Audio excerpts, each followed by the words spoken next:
Kane messing with Luiz's head again. The key battles in Carabao Cup semi-final. Tottenham thumped Chelsea 3-1 at Wembley less than 7 weeks ago when Maurico Pochettino won the tactical battle against Maurizio Sarri, with Dele Alli stifling Jorginho and scoring the opening goal as well. The stakes for Spurs are arguably even higher in the first leg of their Carabao Cup semi-final, given that the North London club are trophyless since 2008. Sportsmail takes a look at 5 areas where the game could be won and lost. Will the old Kante stop Dele? Playing the world's finest holding midfield player, N'Golo Kante, further forward to accommodate the more technically gifted Jorginho at the base of a 4-3-3 has generally worked well for Sarri. But against better opposition, and Spurs must be included in that list, the risk is that Chelsea's midfield can be overrun without Kante there to spot danger. Spurs put Alli on Jorginho to hassle the Italy international at Wembley and it worked a treat. Jorginho completed only 43 passes all afternoon, his lowest tally of the season, and Alli's energy also allowed him to be an attacking threat, scoring the first goal with a header from a set piece. Jorginho has made more accurate passes than any player in the Premier League this season, 1.896.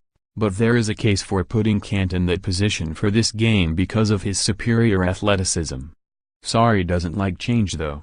I want to play a central midfielder who is a very technical player, so for me that's Jorginho, he said in the wake of November's loss. Spurs will hope he keeps the same system so that Alli can do the same job. Alli has scored a goal per game against Chelsea in recent times while Jorginho was a broken man by the time Son Jimenez sprinted past him for Tottenham's third goal. Feed Morata and he will score. It was former Chelsea great Ruud Gullit who backed the struggling Alvaro Morata earlier this season by pointing out his teammates weren't playing to his strengths.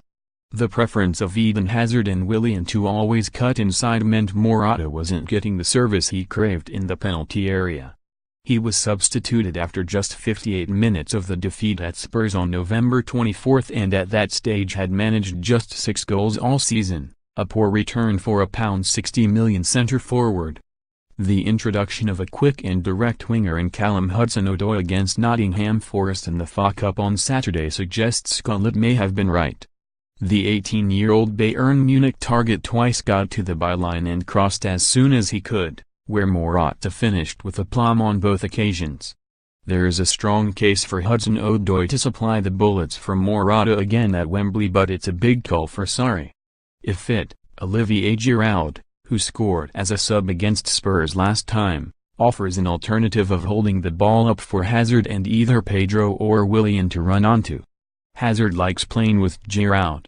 The Eriksen axis. It's no wonder Spurs fans are nearly as alarmed about Barcelona and Real Madrid interest in Christian Eriksen as they are in losing their manager, Mauricio Pochettino. The wide-open spaces of Wembley are a godsend to someone with the Denmark international's range of passing. With Harry Kane, the informed Son and Alli around him, Eriksen has options on the ball, and invariably picks the right one. If Pochettino gives him a free role in the Carabao Cup semi-final first leg, the second leg might be academic based on Eriksen's performance against Chelsea earlier in the season.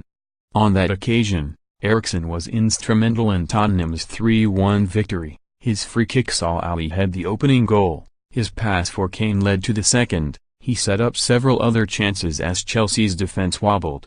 If Tottenham can dominate possession, Pochettino will try to devise a system that allows Eriksen to do maximum damage.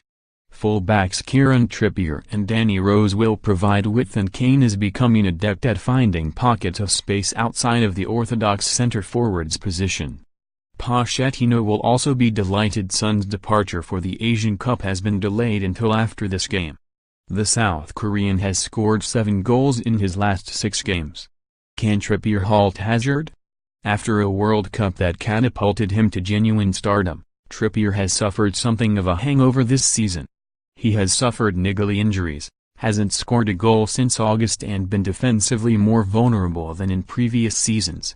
Having said all that, it would be a huge gamble for Pochettino to leave out the 28-year-old in favor of Serge Aurier, particularly as the Tottenham right-back has the duty to stop Chelsea's best player, Hazard. Aurier has blistering pace, but Hazard's strength is his close control, the ability to maneuver the ball in tight areas, and his strength in shrugging off challenges once he's on the move. In that respect, Trippier is better equipped to stop the Belgian than most. Pochettino will also encourage Trippier to get forward, dragging Hazard back into areas where he can't be dangerous.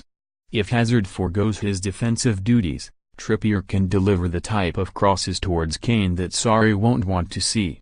Kane messes with Luiz. The strangest sight of the last Tottenham-Chelsea game was the sight of David Luiz deliberately getting out the way of Kane's shot from 20 yards, presumably to avoid a deflection. Unfortunately, his goalkeeper Kepa Arrizabalaga was anticipating it, and as Luiz swerved like a matador pulling away the cape, Kane's shot ended up in the back of the net without fuss.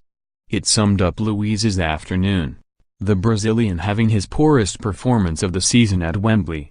Tottenham, 4-2-3-1, Ganiga, Trippier, Sanchez, Alderweireld, Rose, Winks, Sissoko, Son, Eriksen, Alli, Kane. Chelsea, 4-3-3, Kepa, Azpilicueta, Luiz, Rudiger, Alonso, Kante, Jorginho, Barkley, Pedro, Giroud, Hazard. That's the aura Kane carries with him these days, even against experienced defenders.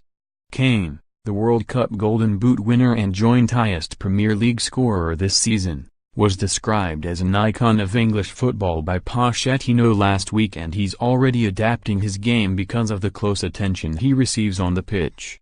Far from just being an 0-9 target man, Kane has dropped back as an 0-10 at times this season, allowing the pace of Lucas Moura or Son to hurt defenses ahead of him. Besides his own scoring record, Kane has also created 6 goals this season, more than his total of assists for last season. When he drops a little deeper outside the penalty area, he's capable of making a killer pass, which gives Luiz and his defensive partner Antonio Rudiger the dilemma of whether to hold their line or follow the England captain.